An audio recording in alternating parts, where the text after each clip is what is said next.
રાજકોટમાં 100 રૂપિયા માટે હોટલ પર પેટ્રોલ બોમ્બ ફેંકવા મામલે ધરપકડ કરવામાં આવી છે। અત્યાર સુધી પોલીસે એક સગીર સહિત 3 આરોપીઓને પકડી પાડ્યા છે અને યુનિવર્સિટી પોલીસે જયદેવ રામાવત અને કાયદાના સંઘર્ષમાં આવેલ કિશોરને ઝડપી પાડ્યા છે। તો ક્રાઇમ બ્રાન્ચે ચિરાગ બાવાજી નામના આરોપીને પકડ્યો છે।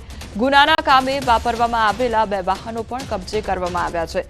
સાથે જ પોલીસે આરોપીઓને જાહેરમાં કાયદાનું ભાન પણ કરાવ્યું હતું। રૂપિયા 100 ની લેતી દેતી મામલે નકળંગ હોટલ પર પેટ્રોલ બોમ્બ જેવા જ્વલનશીલ પ્રવાહી ભરેલ સળગતી બોટલ ફેંકવામાં આવી હતી। જો કે આ બનાવમાં કોઈ જાનહાનિ સર્જાઈ નહોતી। અમારી સાથે હાલ સંવાદદાતા અંકિત જોડાઈ ગયા છે। અંકિત, રાજકોટનો આ સમગ્ર મામલો સામે આવ્યો હતો જેમાં જ્વલનશીલ પદાર્થ ફેંકવામાં આવ્યો હતો। હાલ ધરપકડ પણ કરવામાં આવી છે, શું અપડેટ? ચોક્કસ ખાસ કરીને વાત કરવામાં તો રાજકોટ શહેરના યુનિવર્સિટી પોલીસ સ્ટેશન વિસ્તારમાં જે ભગવતસિંહજી ગાર્ડન આવેલું છે, ભગવતસિંહજી ગાર્ડન પાસે જે નકળંગ ટી સ્ટોલ આવેલી છે ત્યાં 100 રૂપિયાની લેતી દેતી મામલે ઉગ્ર બોલાચાલી થઈ હતી ને ત્યારબાદ જે જયદેવ રામાવત છે તેના દ્વારા મારપીટ પણ છે તે કરવામાં આવી હતી ને ત્યારબાદ પોતાના 3 જેટલા અન્ય મિત્રો સાથે મળીને તેના દ્વારા પેટ્રોલ બોમ્બ જેવા જ્વલનશીલ પ્રવાહી ભરેલા સળગતી બોટલ છે તે ફેંકવામાં આવી હતી અને તેના જ કારણે એક ડરનો માહોલ છે તે ઉભો કરવામાં આવ્યો હતો ને સમગ્ર મામલે ટી સ્ટોલના સંચાલક દ્વારા યુનિવર્સિટી પોલીસ સ્ટેશન ખાતે ગુનો છે તે દાખલ કરવામાં આવ્યો હતો ને સમગ્ર મામલે ગઈકાલે યુનિવર્સિટી પોલીસ દ્વારા 2 આરોપીઓને ઝડપી પાડવામાં આવ્યા છે, જ્યારે કે રાજકોટ ક્રાઇમ બ્રાન્ચ દ્વારા ચિરાગ બાવાજી નામના વ્યક્તિની ધરપકડ કરી લેવામાં આવી છે ને ત્યારબાદ આજરોજ જે બંને મુખ્ય આરોપીઓ છે જયદેવ રામાવત અને ચિરાગ બાવાજી આ બંનેને રિકન્સ્ટ્રક્શન માટે ઘટના સ્થળે લઈ જવામાં આવ્યા હતા ને ત્યારબાદ પોલીસ દ્વારા જરૂરી પૂછપરછ છે તે પણ કરવામાં આવી હતી। જી અંકિત, સમગ્ર માહિતી બદલ આપનો આભાર।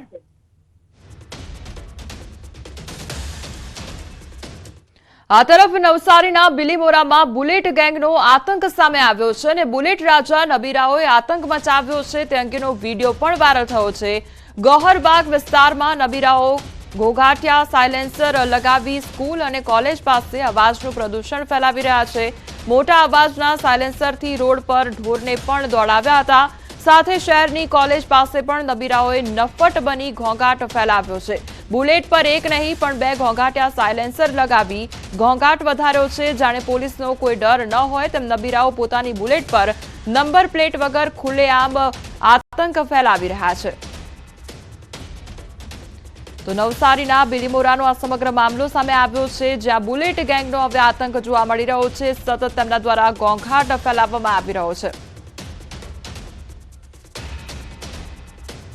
આ તરફ અમદાવાદના આનંદનગરના નેહા પાર્કમાં અસામાજિક તત્વોનો આતંક જોવા મળ્યો છે। 8 શખ્સોએ ભેગા મળી ઘાતક હથિયારો સાથે આતંક મચાવ્યો તો એક્ટિવા તેમજ સ્કૂટર સહિતના વાહનોને નુકસાન કર્યું છે। સામાન્ય બોલાચાલીમાં આરોપીઓએ સોસાયટીને બાનમાં લીધી હતી। સમગ્ર ઘટનાના વિડીયો પણ સામે આવ્યો છે। શાહિર દેસાઈ અને પાર્થ દેસાઈ સહિત 8 સામે ફરિયાદ નોંધવામાં આવી છે। આનંદનગર પોલીસે ગુનો દાખલ કરી વધુ તપાસ હાથ ધરી છે।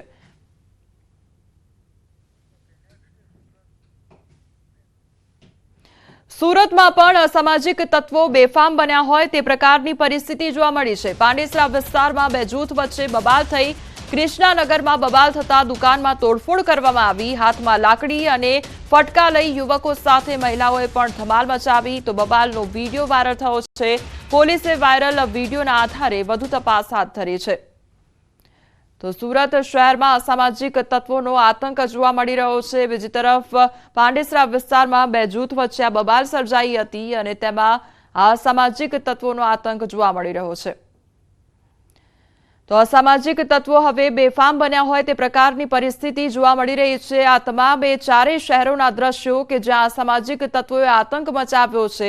અમદાવાદ, સુરત, રાજકોટ તેમજ નવસારીની ઘટના કે જ્યાં અસામાજિક તત્વો બેફામ બન્યા હોય અને કોઈપણ પ્રકારનો પોલીસનો ડર ન હોય તે પ્રકારની પરિસ્થિતિ જોવા મળી રહી છે।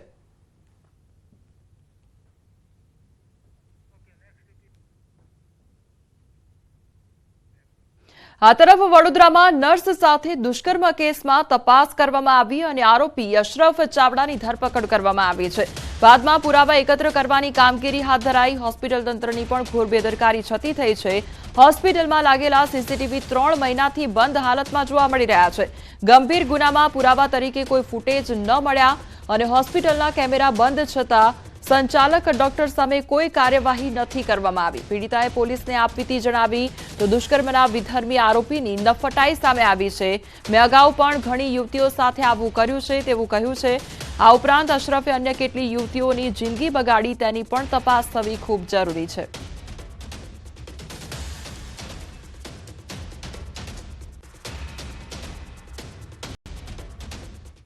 Indian scout and guide fellow तथा गुजरात मानव अधिकार पंच द्वारा राष्ट्रीय युवा दिवसनी उजवणी करवामां आवी। कार्यक्रममां गृह राज्यमंत्री हर्ष संघवी तेमज एक्टर मुकेश खन्ना उपस्थित रह्या। देशना अलग अलग राज्योमांथी स्काउट द्वारा करेला सन्माननीय कामगीरीने बिरदाववामां आवी। देशना 18 राज्योमांथी लोक उपयोगी थयेला स्काउटने सन्मानित करवामां आव्या। श्रीलंकाथी 2 अने मलेशियाथी स्काउटने सन्मानित करवामां आव्या। सूरतनी विविध शाळाना 7000 विद्यार्थीओ कार्यक्रममां उपस्थित रह्या। गृह राज्यमंत्री हर्ष संघवीए तमाम बाळकोने लोक उपयोगी थवानी सलाह आपी। रोड सेफ्टीना सहभागी थवा माटे तमाम बाळकोने अनुरोध कर्यो।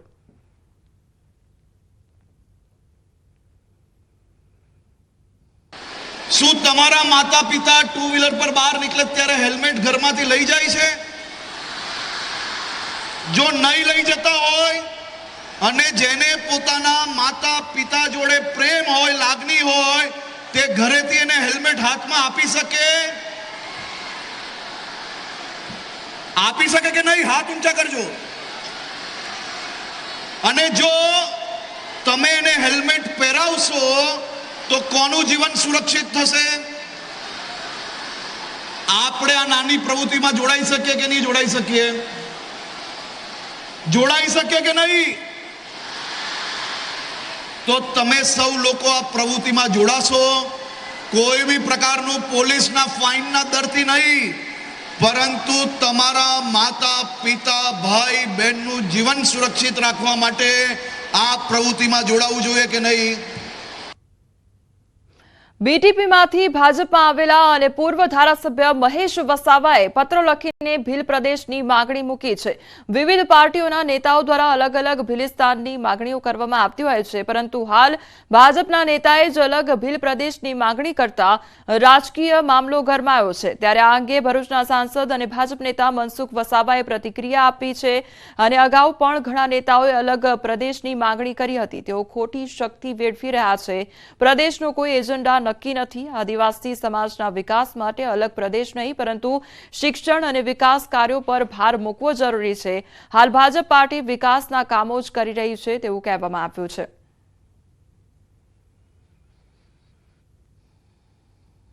हम भीलिस्तान के लिए हम लड़ते हैं और लड़ेंगे। आने वाले समय के अंदर जो भी आंदोलन करना पड़े वो आंदोलन करेंगे। हम चारों राज्य के लोग मिलके जो भी आज लड़ रहे हैं, अगर लड़ने वाले हैं, हम साथ मिलजुल के कहाँ राजधानी बनाना है, क्या करना है, वो हम बैठ के सोचेंगे। लेकिन हमारा भीलिस्तान लेके हम रहेंगे, ये हमारा आज प्रतिज्ञा है। महेश भाई हूँ जाणी लईश कि महेश भाई मांगणी तद्दन खोटी हशे। हूँ महेश भाई ना पत्र साथे के एमनी जे मांगणी साथे हूँ सहमत नथी। जे शक्य ज वात नथी। तमारे अमने તમે અમને ચોક્કસ અમને મુદ્દા બતાવો કે કઈ રીતના તમે ભીલિસ્તાન બનાવવાના છે અને પહેલા તો ભેગા તો થાવ। તમે એકલી જેને જેમ ફાવે તેમ પત્રો લખી દે, સ્ટેટમેન્ટ આપી દે, અલગ અલગ ભીલ પ્રદેશ, કોઈ માનગઢને રાજધાની બતાવી દે, કોઈ કેવડિયાને રાજધાની બતાવી દે। એ પોતાના લોકોને ગેરમાર્ગે દોરનારા આ બધા એમના વિચારો છે। જે બાળકોને આપણે આવનારું ભવિષ્ય કહીએ છીએ તે જ બાળકોને અભ્યાસ કરવા માટે યોગ્ય જગ્યા નથી મળી રહી। ગોધરાના વાંસિયા ગામમાં આવેલી સરકારી પ્રાથમિક શાળામાં ધોરણ 1 થી 8 માં અભ્યાસ કરતા 200 ઉપરાંત વિદ્યાર્થીઓ છેલ્લા 8 વર્ષથી ગ્રામ પંચાયતના રાજીવ ગાંધી ભવન અને પતરાવાળા જર્જરિત ઓરડામાં બેસી અભ્યાસ કરવા માટે મજબૂર બન્યા છે। સ્થાનિકોના જણાવ્યા અનુસાર નવીન ઓરડા બનાવવા માટે શાળા કક્ષાએથી શિક્ષણ વિભાગમાં જૂના ઓરડા ડિસમેન્ટલ કરી નવા ઓરડા બનાવવા વારંવાર રજૂઆત કરવામાં આવી છે, પરંતુ स्थिति ठेरनी ठेर जोवा मळी रही है। ચોમાસામાં જર્જરિત પતરાવાળા ઓરડામાંથી પાણી ટપકતા શિક્ષણ કાર્યને અસર પહોંચે છે, ત્યારે વહેલી તકે જર્જરિત ઓરડા ડિસમેન્ટલ કરી તમામ ઓરડા નવીન બનાવવા માટે વાલીઓ દ્વારા માંગ કરવામાં આવી છે।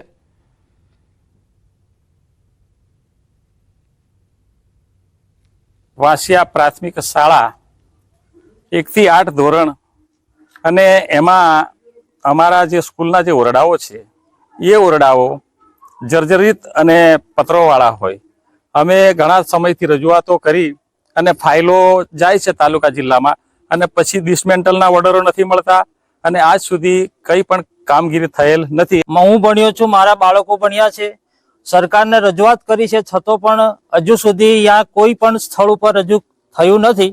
અને ચોમાસામાં જે જર્જરિત હાલતમાં જે સ્કૂલ છે અને જે 5-6 ઓરડા છે એ ડિસમેન્ટલ કર્યા છે. ઓરડા ઓછા છે અને પતરા કાણા છે, એની રીતે દફતર પડી જાય છે, ચોમાસામાં પુસ્તકો પડી જાય છે ને ભણવામાં બી તકલીફ થાય છે. ઉનાળામાં બી તડકો લાગે એવું ગભરામણ જેવું થાય ને ઓરડા બી ઓછા છે. ગ્રામ્ય વિસ્તારના બાળકોનું ભવિષ્ય ઉજળું બનાવવા માટે કરોડો રૂપિયા ખર્ચી મફત શિક્ષણ આપી રહી છે, પરંતુ મફત શિક્ષણની સાથે જ જે પાયાની જરૂરિયાત કહી શકાય એ પ્રકારે જે ઓરડાની વ્યવસ્થા છે તેની કંઈક વિપરીત પરિસ્થિતિ જોવા મળે છે. હું આપને સીધા દ્રશ્યો બતાવીશ. હાલ આપણે ગોધરા તાલુકાના વાંસિયા પ્રાથમિક શાળામાં જે વાંસિયા પ્રાથમિક શાળાના વિદ્યાર્થીઓના અભ્યાસની આપ સ્થિતિ જોઈ શકો છો. આ ધોરણ 3 અને 4 માં અભ્યાસ કરતા જે વિદ્યાર્થીઓ છે એ ગ્રામ પંચાયતનું રાજીવ ગાંધી જે ભવન છે તેમાં બેસીને અભ્યાસ કરવા માટે મજબૂર બન્યા છે. અહીંયા વર્ષો અગાઉ જે ઓરડા બનાવવામાં આવ્યા હતા તે હાલ જર્જરિત થઈ ગયા છે, જે પૈકીના 2 ઓરડા ડિસમેન્ટલ કરવામાં આવ્યા છે, જ્યારે અન્ય ઓરડા છે તે પણ હાલ જર્જરિત હાલતમાં છે, જેમાં વિદ્યાર્થીઓ હાલ અભ્યાસ કરવા માટે મજબૂર બન્યા છે. વહેલી તકે અહીં નવી ઓરડા બનાવવામાં આવે અહીંના સ્થાનિકો માગણી કરી રહ્યા છે. રાજેશ જોશી, ન્યૂઝ 18 ગુજરાતી, વાંસિયા, ગોધરા, પંચમહાલ.